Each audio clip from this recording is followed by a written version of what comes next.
안녕하십니까. 이병기 목사입니다.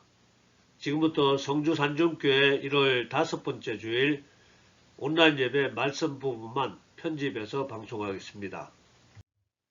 오늘 말씀 나눌 제목은 사도 바울의 이야기 두 번째 시간으로 하겠습니다. 기억했으면 하는 성경 말씀으로는 사도 바울의 설교 내용 중에 한 대목입니다. 사도행전 20장 35절로 내가 범사에 여러분에게 모범을 보여준 바와 같이 수고하여 약한 사람들을 돕고 또 주 예수께서 친히 말씀하신 바 주는 것이 받는 것보다 복이 있다 하심을 기억하여야 할지니라. 자, 사도 바울은 다른 성도들에게 폐를 끼치지 않으려고 자기 돈으로 사역을 감당했습니다. 뿐만 아니라 가난하고 병든 자들에게 특별히 신경을 많이 써서 섬기고 또 자기 재물을 아낌없이 나누어 주면서 사역을 했습니다. 그래서 자기가 초청한 예배소 교회 장로들에게 특별히 가난하고 문제 많은 성도들에게 관심을 갖고 도와주도록 또 자기가 가지고 있는 재물을 나누어 주면서 복음을 전하라고 당부하고 있습니다. 요즘 목회자들하고는 좀 다르게 보일지 모르겠네요. 제 지난 시간에는 바울 일행이 2차 전도 여행 중에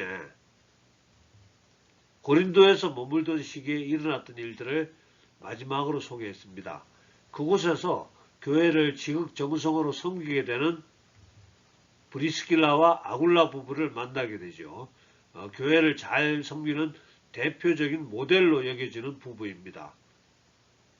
바울은 그들 부부와 함께 천막 만드는 일을 하면서 전도 사역을 했다고 소개하고 있습니다.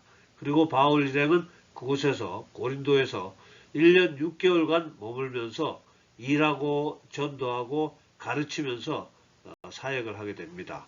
그러나 결국은 복음을 반대하는 유대인들의 핍박으로 인해서 그곳을 떠나게 됩니다. 아무튼 고린도에서 핍박을 받은 사도 바울은 나머지 일정을 고린도에서 갱그리아 그리고 에베소 그리고 가이사라를 거쳐서 자기들을 파송한 모교의 안디옥으로 되돌아갑니다. 이어서 사도 바울은 3차 전도여행을 하게 되는데요. 3차 전도여행은 지금까지 첫 번째, 두 번째 전도여행지를 다시 한번 둘러보는 식으로 진행하게 됩니다.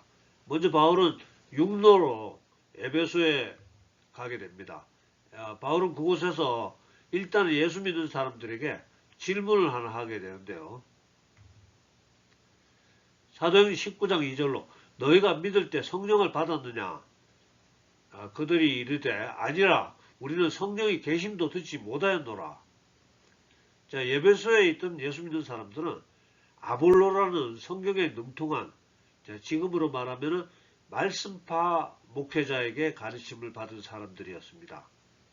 아마 성령에 대해서는 배우지를 못했던 모양입니다. 지금 우리 시대 목회자들도 크게 두 종류로 부류를 나눌 수 있겠는데요. 먼저 성경의 말씀을 중요하게 생각하는 부류하고 또 성령의 역사하심을 강조하는 부류입니다. 제가 양쪽에 있는 그분들하고 대화를 하다 보면 두 부류의 사람들 모두 하나같이 말씀을 강조하는 것과 성령 사역이 균형을 잡아야 한다고 주장합니다.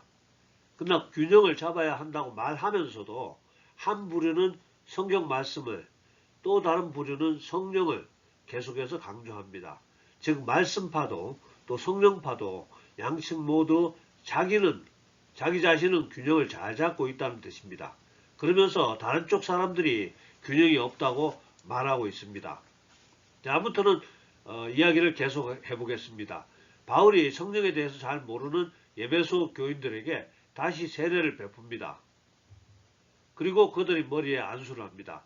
사도행전 19장 6절에서 7절로 바울이 그들에게 안수하며 성령이 그들에게 임하심으로 방언도 하고 예언도 하니 모두 12사람쯤 되니라. 성경의 말씀하고 또 성령의 역사는 균형의 문제가 아니라 충만의 문제입니다. 즉 채워짐의 문제라는 거죠. 성경 말씀을 많이 알고 있는가? 또는 성령 충만한가, 이런 뜻입니다. 충만의 의미는 또한 하나님의 뜻을 잘 알고 있다는 뜻으로 연결됩니다. 즉 성경 말씀을 잘 알수록 또 성령 충만할수록 하나님의 뜻을 더 잘 알게 된다는 뜻이죠. 즉 성경 말씀을 잘 알게 되면 하나님의 뜻을 잘 알게 됩니다. 또한 성령 충만하면 하나님의 뜻을 잘 알게 됩니다. 성경 말씀을 잘 아는 사람하고 성령 충만한 사람은 결국 같은 마음이 된다는 뜻이고요. 다를 수가 없습니다. 우리 성주 산중교회 성도님들하고 또 이 말씀을 시청하는 여러분들은 성경 말씀에도 충만하시고 또 성령으로도 충만하시기를 축복합니다. 그리고 사도 바울은 에베소에서 두란노 소원이란 사설 학원에서 2년간 날마다 복음을 가르치게 되고요. 그러는 중에 하나님이 바울에게 놀라운 능력을 주셔서 사도행전 19장 12절로 심지어 사람들이 바울의 몸에서 손수건이나 앞치마를 가져다가 병든 사람에게 얹으면 그 병이 떠나고 악기도 나가더라. 대단한 능력을 나타내게 됩니다. 2년 후에 바울 일행은 에베소를 떠나서 고린도 지방까지 갔다가 다시 빌립보를 거쳐서 드로아에 도착합니다. 드로아에서는 이런 에피소드가 일어납니다. 바울이 사람들이 많이 모인 곳에서 밤이 늦도록 강론을 하게 되는데요. 유두고라는 청년이 죽는 사건이 발생합니다. 사도행전 20장 9절로 유두고라 하는 청년이 창에 걸터 앉아 있다가 깊이 졸더니 바울이 강론하기를 더 오래 하며 졸음을 이기지 못하여 3층에서 떨어지거늘 일으켜보니 죽었는지라. 자, 바울의 설교가 참 재미없고 지루했던 모양이에요. 거기다가 밤이 늦도록 오랫동안 재미없고 지루한 설교를 밤늦도록 하니까 그랬더니 창문에 걸터 앉아 설교 듣고 있던 유두고가 졸다가 떨어져 죽었고요. 바울이 내려가서 죽은 유두고를 살리고는 아무렇지도 않게 또 날이 새도록 강론을 계속했다고 기록하고 있습니다. 바울 일행은 드로아를 떠나서 밀레도에 이르게 되는데요. 거기서 가까운 에베소 교회 장로들을 초청해서 교회를 섬기는 방법에 대해서 특별한 권면을 하게 됩니다. 바울이 에베소 장로들에게 권면한 내용이 또 다소 길지만은 또 중요하니까 제가 요약을 해보겠습니다. 여러분, 내가 에베소 교회를 위해서 열심히 사역했던 거 기억하시죠? 나는 이제 예루살렘으로 가는데 성령님은 내가 그곳에서 결박당하고 환난을 겪을 것이라고 미리 말씀하셨습니다. 그러나 사도행전 20장 24절로 내가 달려갈 길과 주 예수께 받은 사명 곧 하나님의 은혜의 복음을 증언하는 일을 마치려 하면은 나의 생명조차 조금도 귀한 것으로 여기지 않습니다. 계속해서 이렇게 말합니다. 그래서 아마 다시는 우리가 얼굴을 볼 수 없을 것입니다. 내가 떠나면은 악한 자들이 여러분 가운데 들어와서 자기들을 따르게 하려고 유혹할 거고요. 그동안 내가 여러분들에게 전했던 말씀을 잘 기억하시고 분별을 잘해야 합니다. 또한 내가 그곳에서 사역하는 동안 어떤 대가도 받지 않고 내가 내 돈으로 비용을 충당했던 것과 또 누구의 신세 지지 않고 오늘 본문의 말씀입니다. 사도행전 20장 35절로 범사에 여러분에게 모범을 보여준 바와 같이 수고하여 약한 사람들을 돕고 또 주 예수께서 친히 말씀하신 바 주는 것이 받는 것보다 복이 있다 하심을 해야 될 것입니다. 이렇게 고별 설교를 마치고 헤어지게 됩니다. 이렇게 해서 바울 일행은 배를 타고 항해해서 시돈에 도착하게 됩니다. 그곳에서도 바울을 따르는 사람들이 성령의 감동으로 바울에게 위험하니까 예루살렘으로는 가지 말라고 권합니다. 그러나 바울은 예루살렘 방향으로 여행을 계속해서 며칠 후 시돈에서 가까운 가이사라에 도착해서 7 집사 중의 하나인 빌립 집사 집에 머물게 됩니다. 성경에는 사도행전 21장 9절로 그에게 딸 넷이 있으니 처녀로 예언하는 자라 이렇게 간단히 기록되어 있으나 아마도 빌립의 딸들도 바울에게 예루살렘으로는 가지 말라고 권했을 것 같습니다. 빌립의 집에 며칠간 머무는 중에 또 아가보라는 선지자가 찾아와서 바울이 예루살렘에 가게 되면 체포될 거고 감옥에 들어갈 거라고 예언을 해줍니다. 그리고 모든 주변 사람들도 바울을 말립니다. 부디 예루살렘에는 가지 말라고. 바울의 대답입니다. 사도행전 21장 13절로 바울이 대답하되 여러분이 어찌하여 울어 내 마음을 상하게 하느냐. 나는 주 예수의 이름을 위하여 결박당할 뿐 아니라 예루살렘에서 죽을 것도 각오하였노라 하니. 자, 여기서 잠시 바울의 여정을 중지시키고 예언에 대한 말씀을 좀 더 나누고자 합니다. 자, 바울은 이미 성령의 감동으로 이번에 예루살렘에 들어가면 체포되어서 환난을 겪을 것임을 알고 있었습니다. 그리고 시돈에 도착하니까 바울을 따르던 사람들도 예루살렘에 가지 말라고 권했었고요. 또 가이사라에서도 빌립의 예언하는 딸들도 예언했을 것이고요. 또 아가보라는 선지자가 찾아와서 예루살렘에는 가게 되면 환난을 당할 것이라고 했고요. 또 마지막으로 주변 모든 사람들도 가지 말라고 말리는데도 바울은 예루살렘으로 올라가게 됩니다. 즉 사도 바울은 5군데의 통로를 통해서 예루살렘에 가게 되면 환난을 겪을 것이라고 계시를 받았지만 사도 바울은 자기가 받은 소명을 이루기 위해서 예루살렘으로 올라간다는 말입니다. 네, 이와 같이 사도 바울이 받은 계시와 해석과 전달받은 내용은 성령님의 이 같은 질문과 같습니다. 내가 예루살렘에 올라가게 되면 이러이러한 어려움이 당할 텐데 그래도 갈 것이냐? 그리고 사도 바울의 대답인 것입니다. 사도 바울이 사도행전 21장 13절이죠. 계속해서요. 바울이 대답하되 여러분이 어찌하여 울어 내 마음을 상하게 하느냐? 나는 주 예수의 이름을 위하여 결박당할 뿐 아니라 예루살렘에서 죽을 것도 각오하였노라 하니. 이 말을 번역하면은 저는 예루살렘에 올라가서 죽더라도 제가 주님에게 받은 소명을 완수하기 위해서 이 여행을 계속하겠습니다. 이렇게 말하는 것과 같습니다. 이해할 수 있기를 기대하고요. 결국 사도 바울은 예루살렘으로 올라갔고 예상했던 대로 바울을 기다리고 있던 일부 나쁜 유대인들에게 붙잡히고 예루살렘이 소란스럽게 되었습니다. 예루살렘의 치안을 담당하던 로마 군인 천부장이 군인들을 데려와서 유대인들에게 시달리는 바울을 넘겨받아서 체포하게 됩니다. 그리고 바울은 천부장의 허락을 받아서 유대인들에게 자기를 변호하는 설교를 하게 되는데요. 내용이 기니까 제가 이것도 줄여서 소개합니다. 사도 바울의 간증입니다. 여러분, 나도 여러분처럼 예수 믿는 사람들을 싫어했고 또 잡으러 다니던 사람이었습니다. 그날도 예수 믿는 사람 잡으러 다메섹으로 가는 길이었는데요.